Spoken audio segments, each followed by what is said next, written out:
Student, मैं आज आपके लिए लेके आया हूँ कक्षा 12 हिंदी का सबसे महत्वपूर्ण निबंध, जिसका नाम है पर्यावरण प्रदूषण समस्या और समाधान। ये निबंध बहुत ही इंपॉर्टेंट है अगर आप कक्षा 12 में पढ़ाई कर रहे हैं और हिंदी लिए, ठीक है। हिंदी सब्जेक्ट है तो ये इंपॉर्टेंट, बहुत ही ज़्यादा इंपॉर्टेंट है। 2023 में बहुत ही ज़्यादा पूछा जा सकता है, 2023 में बहुत ही ज़्यादा इसके पूछे जाने की संभावना है, ठीक है। तो आप लोगों को इसको अच्छे से क्लियर करना चाहिए। और एक चीज़ यहाँ पर सबसे फ्री मिलने वाली है आपको, इसका पीडीएफ फ्री मिलेगा, ठीक है। पीडीएफ इसका फ्री मिलेगा। कैसे मिलेगा मैं आपको बताता हूँ। आपको पीडीएफ लेने के लिए आपको करना क्या पड़ेगा कि ये जो मैं नंबर स्क्रीन पे बता रहा हूँ, इस पर आपको व्हाट्सएप मैसेज करना है चैनल को सब्सक्राइब करने के बाद, ठीक है। ये 9369063116 और 4, ठीक है। ये नंबर है, इस पर आपको व्हाट्सअप मैसेज करना है। चैनल को सब्सक्राइब करने के बाद आपको पीडीएफ फ्री में प्रोवाइड करा दिया जाएगा, ठीक है। व्हाट्सअप के जरिए आपको पढ़ने में बिल्कुल भी दिक्कत नहीं होगी, ठीक है।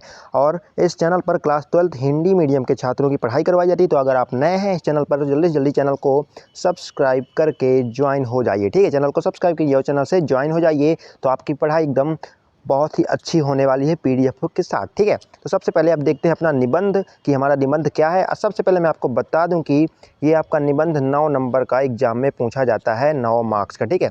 9 मार्क्स का ये आपके एग्जाम में पूछा जाता है, तो आपको बिल्कुल भी घबराना नहीं है। बहुत ही मैं अच्छे से समझाऊंगा। सब हेडिंग कैसे लिखना है आपको बोर्ड एग्जाम की कॉपी में, वो भी आपको बिल्कुल समझाने वाला हूँ, ठीक है। तो सबसे पहले यहाँ पर देखते हैं कि अपना निबंध है क्या, ठीक है। तो सबसे पहले देखिए यहाँ पर लिखा हुआ है पर्यावरण प्रदूषण समस्या और समाधान, ठीक है। ये इसका टॉपिक है और इसमें आ सकता है निबंध, तो आपको अच्छे से इसको तैयार करना है, ठीक है। तो सबसे पहले हमने देखा है यहाँ पर पहला टॉपिक हमारे सामने है और मैंने अच्छे से लिख रखा है, इसको देखिए। यहाँ पर हमारा जो पहला क्या है, हेडिंग है, लाल पेन से मैंने लिख रखा है यहाँ पे, देखिए ये है पर्यावरण प्रदूषण समस्या और समाधान। ये हेडिंग आपको ऊपर डालनी है। इसके बाद सबसे मोस्ट इंपॉर्टेंट हेडिंग आपको क्या डालनी है, यहाँ पर डालना है प्रस्तावना आपको हेडिंग डालनी है। और इसके बाद इसको लिखना चालू करना है, ठीक है। सबसे पहले आप लिखेंगे जो हमें चारों ओर से परिवृत्त किए हुए है वही हमारा पर्यावरण है, ठीक है। ज़्यादा समझाऊंगा नहीं, आप लोग समझदार हैं। इसका मतलब क्या होता है, मतलब कि जो हमें चारों ओर से घिरे हुए है वही हमारा पर्यावरण है, ठीक है। अगर मैं ज़्यादा समझाऊंगा तो वीडियो लंबी हो जाएगी, फिर आप लोग स्किप कर देंगे, ठीक है। तो आप पीडीएफ ले लीजिएगा और अच्छे से समझ लीजिएगा, ठीक है। इस पर्यावरण के प्रति जागरूकता आज की प्रमुख आवश्यकता है, क्योंकि यह प्रदूषित हो रहा है। प्रदूषण की समस्या प्राचीन एवं मध्यकालीन भारत के लिए अज्ञात थी। यह वर्तमान युग में हुई है। औद्योगिक प्रगति एवं शस्त्रों के निर्माण, शास्त्रों नहीं, शस्त्र मतलब कि अस्त्र शस्त्र, बम, परमाणु बम, हथियार, नए तकनीकी की ये सब चीज़ें, ठीक है, के फलस्वरूप उत्पन्न हुई है। ध्वनि प्रदूषण पर अपने विचार व्यक्त करते हुए नोबेल पुरस्कार विजेता रॉबर्ट कोच ने कहा था कि एक दिन ऐसा आएगा जब मनुष्य स्वास्थ्य के सबसे बड़े शत्रु के रूप में निर्दयी शोर से संघर्ष करना पड़ेगा। लगता है वह दुखद दिन आ गया है, ठीक है। तो यहाँ पर इसको आपको लिखना है प्रस्तावना में, ठीक है। सबसे पहले क्या डालनी है, आपको हेडिंग डालनी है। बोर्ड एग्जाम की अपनी कॉपी में प्रस्तावना हेडिंग डालनी है। इसके बाद इस चीज़ को आपको बोर्ड एग्जाम में लिखना है, ठीक है, कॉपी में। इसके बाद आपकी दूसरी हेडिंग क्या रहेगी, यहाँ पर देखिए आपकी दूसरी हेडिंग रहेगी प्रदूषण का अर्थ, ठीक है। प्रदूषण का अर्थ आपकी दूसरी हेडिंग रहेगी। बोर्ड एग्जाम की कॉपी में आपको सेम टू सेम ऐसे ही लिखना है, जब भी आपको अच्छे से अच्छे नंबर मिल पाएंगे, ठीक है। और इसके बाद ये हेडिंग आपको डालना है और इसके बाद इस चीज़ को आपको लिखना है, ठीक है। मैं आपको बताता हूँ यहाँ पर क्या लिखा हुआ है, देखो, स्वच्छ वातावरण में ही जीवन का विकास संभव है, ठीक है। पर्यावरण का निर्माण प्रकृति के द्वारा किया गया है। प्रकृति द्वारा प्रदत्त पर्यावरण जीवधारियों के अनुकूल होता है। जनसंख्या की असाधारण वृद्धि एवं औद्योगिक प्रगति ने प्रदूषण की समस्या को जन्म दिया है और आज इसने इतना विकराल रूप धारण कर लिया है कि इससे मानवता के विनाश का संकट उत्पन्न हो गया है, ठीक है। तो यहाँ पर इस चीज़ को आपको लिखना है, हेडिंग डालना है प्रदूषण का अर्थ, सेकंड हेडिंग रहेगी आपकी। और इस चीज़ को आपको कहाँ पर, बोर्ड एग्जाम की कॉपी में सेम टू सेम ऐसे ही लिखना है, जब भी आपके 9 नंबर मिल पाएंगे, ठीक है। अब तीसरी हेडिंग आपकी रहेगी प्रदूषण के प्रकार कितने होते हैं, ठीक है। तो प्रदूषण के ये प्रकार आपकी तीसरी हेडिंग रहेगी। कौन सी हेडिंग, तीसरी नंबर की हेडिंग रहेगी।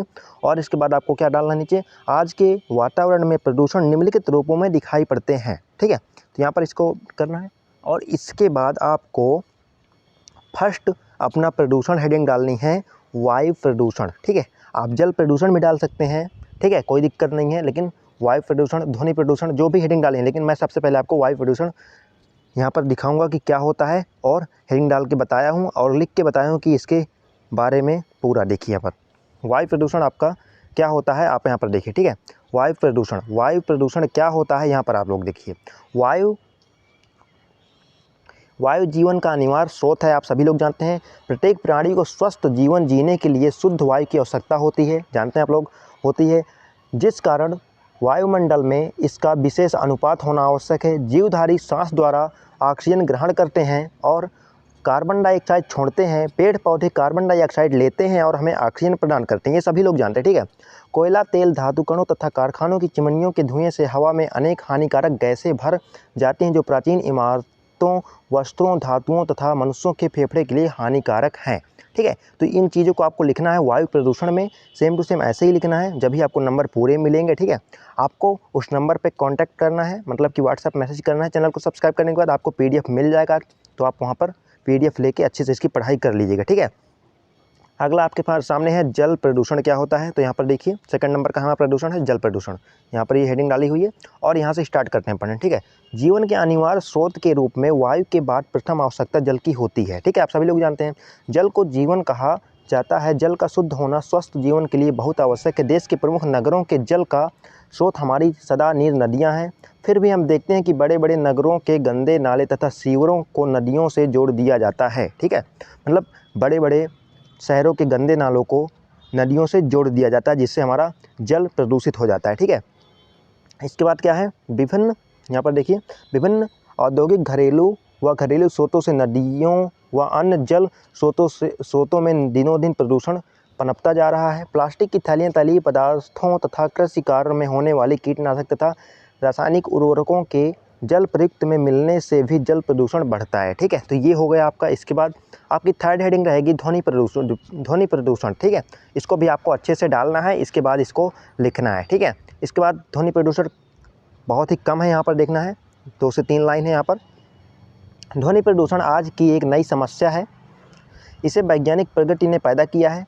मोटर, कार, ट्रैक्टर, जेट, विमान, कारखानों के रासायनिक मशीनें, लाउडस्पीकर आदि ध्वनि से श्रवण शक्ति का ह्रास होता ही है, साथ ही कार्य करने की क्षमता पर भी बुरा प्रभाव पड़ता है, ठीक है। जितने भी ट्रैक्टर, विमान, कारखाने वगैरह सब चलते हैं, लाउडस्पीकर, इससे ध्वनि उत्पन्न होती है, ठीक है। तो ये आपका ध्वनि प्रदूषण होता है और इससे हमारे कानों में बुरा प्रभाव पड़ता है, साथ ही हमारे कार्य करने की क्षमता भी बहुत ही कम होती चली जा रही है, ठीक है। अगला प्रदूषण हमारा चौथे नंबर का रेडियोधर्मी प्रदूषण, ठीक है। ये भी काफ़ी इंपॉर्टेंट है और इसको भी आपको हेडिंग डाल के ऐसे लिखना है, ठीक है। लिखें चाहे 2 से 3 लाइन, लेकिन लिखना सब प्रदूषण में, ठीक है, जब भी आपको नंबर मिलेंगे। यहाँ पर देखिए, आज के युग में वैज्ञानिक परीक्षणों का जोर है। परमाणु निरीक्षण निरंतर होते ही रहते हैं। दूसरे विश्व युद्ध के समय हिरोशिमा और नागासाकी में जो परमाणु बम गिराए गए थे, उनसे लाखों लोग अपंग हो गए थे और आने वाली पीढ़ी भी इसके हानिकारक प्रभाव से अभी भी अपने आप को बचा नहीं पाई है, ठीक है। इसके बाद आपको क्या करना है, रासायनिक प्रदूषण भी लिखना है इसके बारे में आपको। रासायनिक प्रदूषण, ये देखिए यहाँ पर, कारखानों से बहते हुए अवशिष्ट द्रवों के अतिरिक्त उपज में वृद्धि की दृष्टि से उपयुक्त कीटनाशक दवाइयों और रासायनिक खादों से भी स्वास्थ्य पर प्रतिकूल प्रभाव पड़ता है, ठीक है। ये हो गया। और आपकी अगली हेडिंग रहेगी प्रदूषण। मैं काफ़ी जल्दी बताने की कोशिश कर रहा हूँ ताकि आपका टाइम वेस्ट ना हो, ठीक है। प्रदूषण की समस्या और उससे हानियाँ, ये देखिए यहाँ पर प्रदूषण की समस्या और उससे हानि। यहाँ पर आपको क्या करना है, यहाँ पर आपको इतना सारा लिखना पड़ेगा और जो मैं बता रहा हूँ वैसे लिखे, ठीक है। निरंतर, ये आपको हेडिंग डालनी पड़ेगी बोर्ड एग्जाम की कॉपी में। इसके बाद आपको यहाँ से चालू करना है। निरंतर बढ़ती हुई जनसंख्या, रेगिस्तान का बढ़ते जाना, भूमि का कटाव, ओजोन की परत का सिकुड़ना, धरती के तापमान में वृद्धि, वनों के विनाश तथा औद्योगिकरण ने विश्व के सम्मुख प्रदूषण की समस्या पैदा कर दी है। कारखानों के धुएं से, विषैले कचरे के बहाव से तथा जहरीली गैसों के रिसाव से आज मानव जीवन समस्याग्रस्त हो गया है, ठीक है। वायु प्रदूषण का गंभीर प्रतिकूल प्रभाव मनुष्यों एवं प्राणियों के स्वास्थ्य पर पड़ता है और जिससे सिर दर्द, खांसी, आंखें दुखना, हृदय रोग, दमा आदि किसी न किसी रूप से वायु प्रदूषण से बचे, यहाँ पर देखिए, वायु प्रदूषण से जुड़े हुए हैं। प्रदूषित जल के पीने से मुख्य रूप से पाचन तंत्र संबंधी रोग उत्पन्न हो जाते हैं। ध्वनि प्रदूषण शोर के कारण शारीरिक व मानसिक तनाव को बढ़ाता है, ठीक है। तो इतना आपको लिखना है और आप इतने समझदार हैं कि सब चीज़ों को समझ पा रहे होंगे। बहुत ही सिंपल भाषा में मैंने आपको लिखा हुआ है, ठीक है। इसके बाद आपको अगली हेडिंग डालनी है समस्या का समाधान यहाँ हेडिंग डालनी है। और इसके बाद आपको यहाँ पर लिखना चालू करना है। और क्या लिखना है यहाँ पर देखिए, वातावरण को प्रदूषण से बचाने के लिए वृक्षारोपण सर्वश्रेष्ठ साधन है। वायु प्रदूषण से बचने के लिए हर प्रकार की गंदगी एवं कचरे को विधिवत समाप्त करने के लिए निरंतर उपाय किए जाने चाहिए। जल प्रदूषण को नियंत्रित करने के लिए औद्योगिक संस्थानों में ऐसी व्यवस्था की जानी चाहिए कि खराब पदार्थों एवं जल को उपचारित करके बाहर निकाला जाए तथा इसे जल के स्रोतों से मिलने से रोका जाना चाहिए। ठीक है, तो ये व्यवस्था करनी जानी चाहिए। तो समस्या का समाधान ये है। और इसके बाद आपको उपसंहार लिखना है, जो कि अपने शब्दों में लिखा जाता है। तो आपको उपसंहार, इसकी लास्ट हेडिंग होती है सभी निबंधों की, तो आपको इसको लिखना है। और इसके बाद आपको इसमें 3 से 4 लाइन आपको अपने से लिख देनी है। ठीक है, तो मैंने यहाँ पर क्या लिखा है, हम सभी लोगों को अपने पर्यावरण को बचाना चाहिए और हमें वृक्षारोपण अधिक से अधिक करना चाहिए। ठीक है, इसके बाद है जिससे प्रदूषण बहुत ही कम हो जाए और हमारा पर्यावरण सुरक्षित हो जाए। पर्यावरण को बचाने के लिए जितने भी उपाय ऊपर बताए गए हैं उन सभी को हमको गंभीर रूप से पालन करना चाहिए और प्रदूषण को बढ़ने से रोकना चाहिए। ठीक है, सिंपल वे में लिखा हुआ है, तो आपको इसी तरह आपको लिखना पूरा है। ठीक है, मैंने आपको पूरा यहाँ पर देखो समझा दिया है। आपको अच्छे से समझ आ जाना चाहिए कि मैंने आपको क्या समझाया है। और इसका पीडीएफ लिंक आपको, जैसा कि मैंने बताया, पीडीएफ लिंक अगर आप उस नंबर पे, कौन से नंबर पे, फिर से मैं दोबारा बता दे रहा हूँ, इसमें 9369063164। ठीक है, 9369063164 पर इस पर व्हाट्सएप अगर मैसेज करेंगे तो आपको पीडीएफ प्रोवाइड करा दिया जाएगा। सब्सक्राइब करने के बाद ही चैनल को मैसेज करना है आपको। ठीक है, तो मैं आशा करता हूँ आपको वीडियो बहुत ही पसंद आई होगी। और अगर वीडियो पसंद आती है तो चैनल को कीजिए सब्सक्राइब और वीडियो को कर देना लाइक और दोस्तों को शेयर कीजिएगा। और अगली वीडियो आपको बहुत ही जल्दी मिलने वाली है। तो मिलते हैं अगली वीडियो में, तब तक के लिए गुड बाय।